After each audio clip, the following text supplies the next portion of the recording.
Hello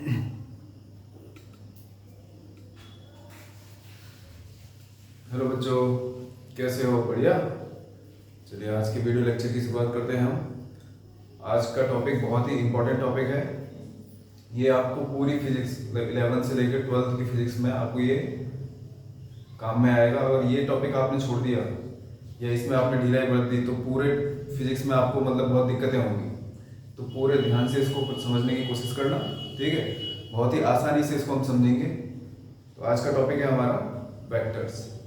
जी हाँ, vectors का नाम सुन लिया होगा आपने, सुना होगा यार वेक्टर बहुत परेशान करते हैं बड़े लोगों से, जो भी आपके सीनियर वीनियर होंगे, ठीक है? तो ऐसा कुछ नहीं है। वेक्टर को आप जरा ट्रिग्नोमेट्री, थोड़ी सी ट्रिग्नोमेट्री लगेगी, पाइथागोरस थ्योरम अगर वो आपको आती है 10th क्लास की, तो वेक्टर आपको बहुत आसानी से समझ में आ जाएंगे। ठीक है बच्चों, चलिए शुरू करते हैं वेक्टर की तहकीकात। क्या है ये आखिर वेक्टर? नाम से तो ट्रैक्टर जैसा लग रहा है।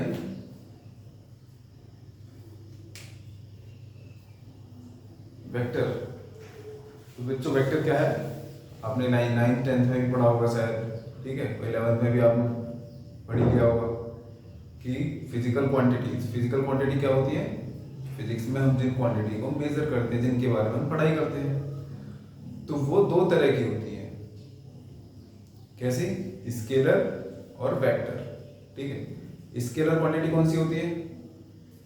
जिन क्वांटिटी को मेजर करने के लिए या उनको डिफाइन करने के लिए, किसी को समझाने के लिए हमें खाली उसकी वैल्यू बतानी पड़ती है। वैल्यू यानी कि मैग्नीट्यूड बताना पड़ता है। तो वो क्वांटिटी क्या होती है? जी हाँ, स्केलर। ठीक है, सही समझे। तो फिजिकल क्वांटिटी कैसी होती है?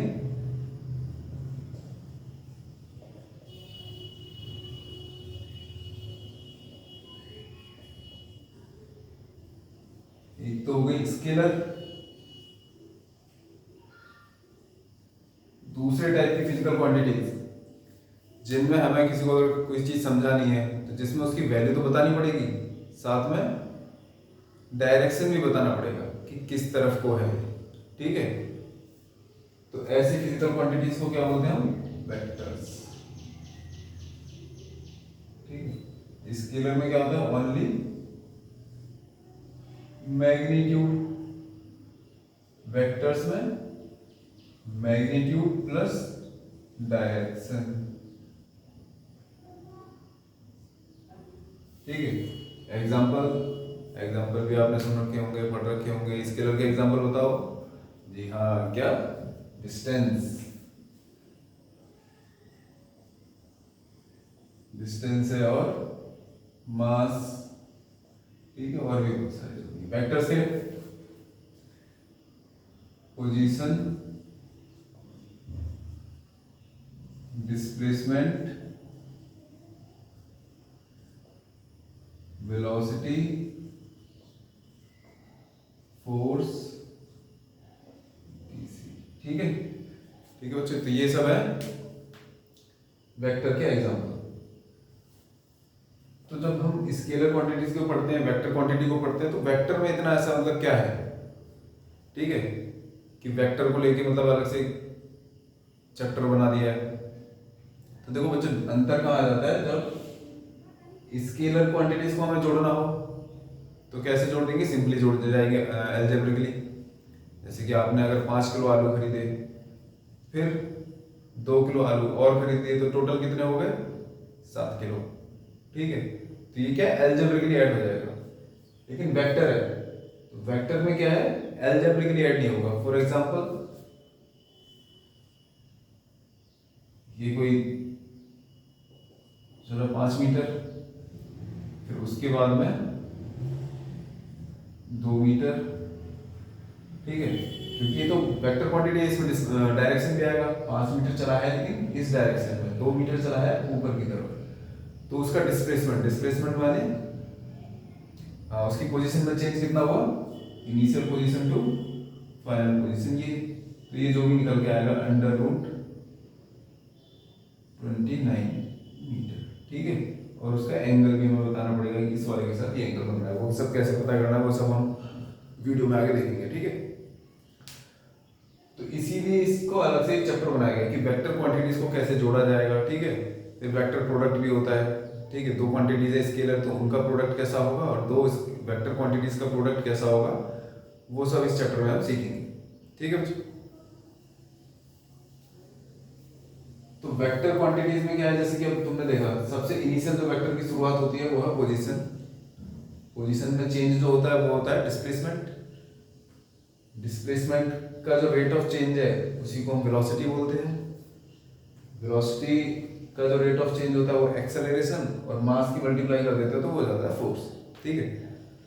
तो बाकी जो चीज है ये velocity, acceleration, force, momentum, angular momentum, torque, ये सब जो भी वेक्टर क्वांटिटी आएंगी आगे, वो सब क्या है, थोड़ी सी एब्स्ट्रैक्ट है। एब्स्ट्रैक्ट यानी कि वो दिखेंगी नहीं आंखों के सामने। अब दिखेंगी नहीं तो हमारा दिमाग क्या है, छोटा सा मासूम सा दिमाग चकरा जाता है, वो समझ नहीं पाता चीज़ों को, ठीक है। तो हम क्या है, सबसे सिंपल वेक्टर से पहले समझेंगे इन ऑपरेशंस को, एडिशन के, सब्ट्रैक्शन के जो भी ऑपरेशंस है, ठीक है। और वो जब समझ में आ जाएंगे तो वही चीज़, वही जो फॉर्मूले उससे डिराइव होंगे या वो जो कंसेप्ट वहाँ पे लागू होंगे वही सब वेक्टर में लागू होंगे, ठीक है बच्चों। चलिए तो देखते हैं।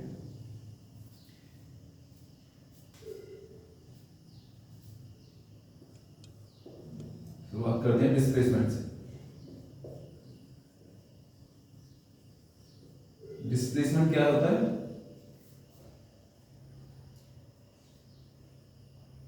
Change in position. डिस्प्लेसमेंट, अपनी प्लेस से कितना वो हट गया, ठीक है। हिंदी में क्या बोलते हैं इसको, विस्थापन, यानी उसकी जो स्थिति है वहां से कितना वो हटेगा, ठीक है। तो उसको बोलते हैं विस्थापन, डिस्प्लेसमेंट। जैसे कि अगर मान लो कोई ऑब्जेक्ट है, वो यहां से ए पॉइंट से बी पॉइंट तक पहुंचा, फॉर एग्जाम्पल ये है 4 मीटर, ठीक है बच्चों। फिर वो 3 मीटर और आगे चलता है, अब वो पहुंच जाता है सी पॉइंट। तो उसका नेट डिस्प्लेसमेंट कितना होगा। नेट डिस्प्लेसमेंट निकालने के लिए हम क्या करेंगे भाई, चेंज इन पोजीशन। डिस्प्लेसमेंट क्या है, तो चेंज इन पोजीशन, यानी कि ये वाला डिस्प्लेसमेंट प्लस ये वाला डिस्प्लेसमेंट, ठीक है।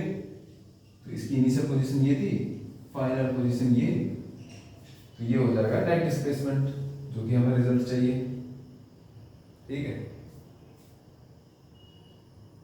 तो कितना हो जाएगा यहां से, यहाँ मैग्नीट्यूड की बात कर रहे हैं, वेक्टर के साइन हम देखेंगे कैसे रिप्रेजेंट करते हैं आगे जब हम वेक्टर को आगे पढ़ेंगे, ठीक है। अभी समझा रहे हैं कि फील देने के लिए डिस्प्लेसमेंट जो है वो कैसे जुड़ रहा है, तो वही जैसे डिस्प्लेसमेंट का नेचर होगा वही सभी वेक्टर का नेचर भी होगा, ठीक है। तो उसको फील को समझने के लिए वेक्टर के साथ मतलब ऐसा कैसे हो रहा है, जो भी फॉर्मूले आगे वो आपको हार्ड ना लगे, तो खाली अभी यहाँ पे मैग्नीट्यूड की बात कर रहे हैं। तो ये टोटल डिस्प्लेसमेंट, नेट डिस्प्लेसमेंट कितना हो गया, 4 मीटर प्लस 3 मीटर, यानी कि 7 मीटर, ठीक है। ये आंसर आ गया। लेकिन अगर वो सीधा ना चले तब भी क्या यही आंसर रहेगा, जैसे कि दूसरे केस में हम देखते हैं 4 मीटर को ऐसे चला, फिर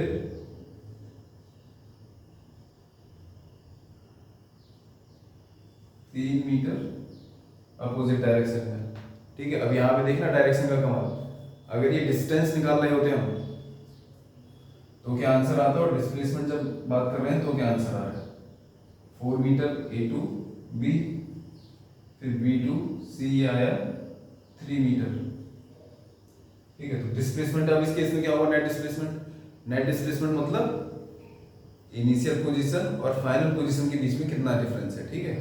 final position minus initial position, जब उसको वेक्टर में डिनोट करेंगे तो नेट डिस्प्लेसमेंट होता है। तो कितना चेंज आया है, इनिशियली वो यहाँ पे था, अभी लास्ट में जब सब कुछ घूमने के बाद कहाँ आया वो यहाँ पे, तो उसकी पोजीशन में कितना चेंज हुआ ये, ठीक है। तो ये डिस्टेंस कितना हुआ, ये जो लेंथ है, अभी खाली मैग्नीट्यूड की बात कर रहे हैं, तो आर, इसको अगर हम आर बोले तो आर कितना हो गया, 4 माइनस 3, ठीक है। यानी कि जब थीटा 0 था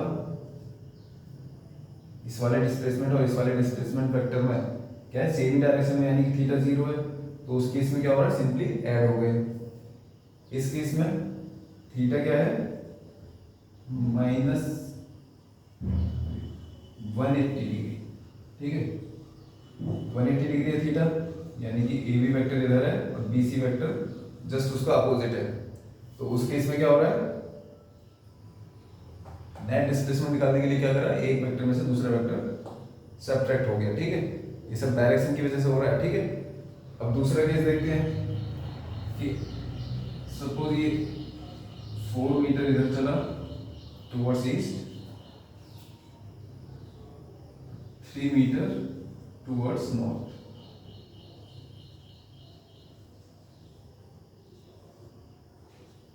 ये सब आसान लग रहा होगा, बोलेंगे सर ये क्या पढ़ा रहे हो, 10th की ज्योमेट्री है, तो सब आता है, ठीक है। यही सब वेक्टर में आगे अप्लाई होता है, और उसको बच्चे पता नहीं क्यों बोलते हैं कि क्या करना है इसमें, ठीक है। तो यही है, आप उसको समझ लीजिए तो वेक्टर आपको समझ में आ जाएगा, कुछ भी नहीं है। ये देख लो आप, क्या है, सिंपली ज्योमेट्री है 10th क्लास की, पाइथागोरस थ्योरम लगेगी, ट्रिग्नोमेट्रिक रेशियोज लगेंगे बस, ठीक है। तो अभी इस वाले केस में यानी कि थीटा जब क्या है 90 डिग्री, 90 डिग्री थीटा, यानी कि डिस्प्लेसमेंट पहला 4 मीटर ऐसे, फिर 90 डिग्री को मुड़कर वो नॉर्थ की तरफ चला।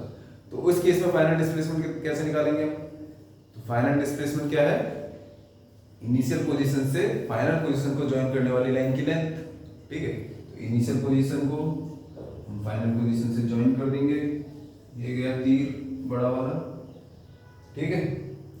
तो ये जो लेंथ होगी इस केस में, ये लेंथ बताएगी हमें नेट डिस्प्लेसमेंट, ठीक है। तो अब ये कैसे निकालेंगे, बहुत आसान है, पाइथागोरस थ्योरम लगेगी, ठीक है। यहाँ पे 90 डिग्री है, तो r इस केस में क्या हो जाएगा, 4 स्क्वायर प्लस 3 स्क्वायर 16 प्लस 9 25 √25, यानी कि 5 मीटर, ठीक है। ये आ गया 5 मीटर।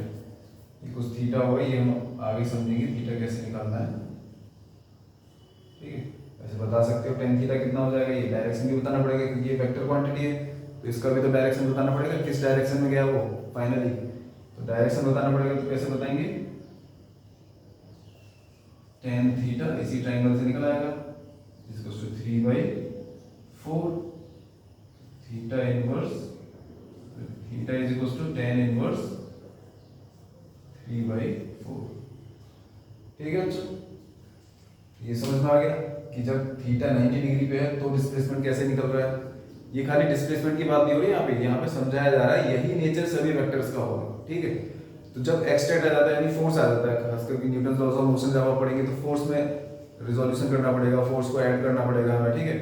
तो बच्चे वहां पे कंफ्यूज होते हैं। लेकिन अगर डिस्प्लेसमेंट की बात करें और सामने जब चित्र दिखता है हमें ये, ठीक है, तो हमें समझ आता है हाँ ये यहाँ से यहाँ गया, यहाँ से यहाँ गया, हमें टोटल डिस्टेंस निकलना है, तो हमारा दिमाग काम करने लग जाता है, ठीक है। तो यहाँ पे हम इसको समझेंगे, वही प्रिंसिपल्स हम बाकी सभी वेक्टर्स के लिए अप्लाई करेंगे। ये आ गया है हमारा इस केस में, ठीक है। 2 केस देखे, 3 केस देखे हमने, तो थीटा 0 है, थीटा 180 है, थीटा 90 डिग्री है, ठीक है। तो यहाँ पे वेक्टर की वजह से समझ रहे हो अब क्या हो रहा है, इसको हम अलग अलग वैल्यूज आ रही है अलग अलग एंगल पे, यानी कि डायरेक्शन चेंज हो रहा है तो दोनों वेक्टर का जो रिजल्टेंट है उसकी वैल्यू चेंज हो जा रही है, ठीक है। अगर यही चीज स्केलर होती जहां पे डायरेक्शन का कोई रोल नहीं होता तो हम वो एक ही आंसर आता, ठीक है। चलिए ये तो देख लिया स्पेसिफिक केस वाले। अगर मान लीजिए 0, 180 या 90 ना होकर कोई और एंगल हो तब कैसे निकालेंगे, ठीक है। ये जरा इंपॉर्टेंट है, इसको ढंग से समझना। मैंने डस्टर कहाँ रख दिया,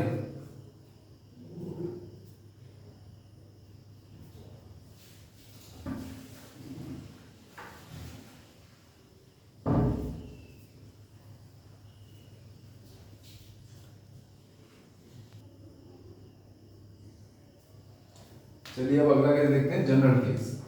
यानी कि अगर ये कोई आदमी कोई नाम आप अपनी मर्जी से सोच लीजिए,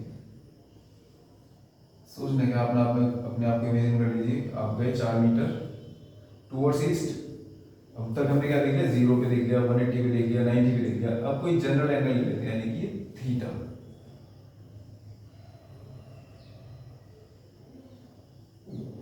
के साथ थीटा एंगल पे अगर ये डिस्प्लेसमेंट हुआ, ठीक है, ए टू बी, बी के बाद आप थीटा एंगल पे मुड़ गए सी के लिए, ठीक है, तो इस केस में नेट डिस्प्लेसमेंट कैसा होगा? तो वेक्टर कैसे होते हैं? ज्योमेट्रिकली ऐड होते हैं। डायग्राम हमने बना दिया तो दिख रहा है डिस्प्लेसमेंट, समझ में आ रहा है। यहाँ से ए से बी पे पहुंचा पहले, बी से फिर सी पे पहुंचा, तो फाइनली कहाँ पे पहुंच गया वो? जी बिल्कुल सही, सी पे पहुंचा है, तो ए से सी को ज्वाइन कर देंगे हम, ये आ गया ए टू सी। अभी इसकी लेंथ निकालनी है हमें, ठीक है, तो इसमें कौन सी बड़ी बात है? ये भी तो 10th क्लास की ज्योमेट्री है, आपने 10th क्लास ढंग से करी है ना, पास हो गए थे, पास हो गए थे, कर दिए। तो इसको निकालने के लिए हम क्या करेंगे? यहां से परपेंडिकुलर ड्रॉप कर देंगे, ठीक है, इस पॉइंट का नाम हमने दे दिया डी। अब ये क्या देखो, बड़ा वाला triangle A C D, right angle triangle हो गया, और ये छोटा वाला बी सी डी भी राइट एंगल ट्रायंगल है, जिसमें थीटा में दे रखा होगा एंगल, ठीक है, क्योंकि ये तो बता ही रखा होगा ना ये बाद में किस एंगल पे गया, डायरेक्शन, तो ये थीटा में दे रखा है। अब इस थ्री को इसमें मतलब इस छोटे वाले राइट एंगल में हमें हाइपोटेनस दे रखी है, बेस पता करना है। तो बेस और हाइपोटेनस किस ट्रिग्नोमेट्रिक रेशियो में आते हैं? कोसाइन में। तो cos थीटा क्या हो जाएगा यहाँ से? cos थीटा हो गया BD, BD नहीं है, BD सुनते ही दिमाग में BD आ गया है 3, तो यहाँ से BD कितना आ गया? अरे यार DB, ठीक है, यहाँ से DB आया 3 cos थीटा, CD, अब तो CD का जमाना नहीं है, पेन ड्राइव का तो सब क्लाउड सिस्टम है, कुछ भी स्टोर करने की जरूरत नहीं है। CD कितना आ जाएगा? देखो CD क्या है? परपेंडिकुलर हाइपोटेनस किस में आते हैं? Perpendicular hypotenuse. याद कर लो, पंडित बद्री प्रसाद हर हर बोले, जो भी जिस भी तरीके से आपने याद करा हो, ठीक है, तो ये किस में आते हैं? साइन में। तो ये हो जाएगा 3 साइन थीटा, ठीक है बच्चों? हाँ जी, ये तो पता चल गया। तो अब इसमें क्या हमें ये पता है, परपेंडिकुलर बड़े वाले ट्रायंगल में ये 4 मीटर पता है, BD भी हमने निकाल लिया 3 cos थीटा। तो अब बड़े वाले ट्रायंगल में हम पाइथागोरस थ्योरम लगा देंगे तो AC आ जाएगा हमारा। जी वेरी गुड, लगा देते हैं। फिर क्या है, सोचना क्या है इसमें? AC square is equal to AD square plus CD square,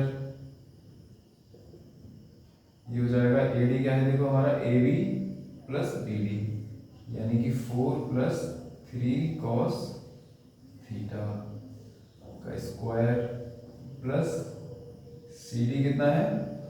3 sign theta का स्क्वायर, ठीक है। तो इस तरीके से एक आंसर तो आ ही जाएगा। थीटा तो वैल्यू पता ही नहीं है हमें, ठीक है, आंसर आ जाएगा। अब सपोज इसको हम थोड़ा सा और जनरल कर दें, ये 4 मीटर की जगह क्या हो? A मीटर, 3 की जगह क्या हो? B हो, तो यहाँ 3 है, वहां पे B आ जाएगा, ठीक है, यहाँ पे भी हम चेंज कर देते हैं फिर। तो उस केस में R क्या हो जाएगा? R square is equal to, सब समझ गए ना, AB को हमने क्या है? जनरल A मान लिया, A मीटर, और ये BC को हमने क्या मान लिया? B, यानी कि जो 4 था वहां पे A लिख देंगे, जहाँ पे 3 था वहां पे B लिख देंगे इसी में। तो ये क्या हो जाएगा? A plus B cos theta का square plus B sine theta का स्क्वायर।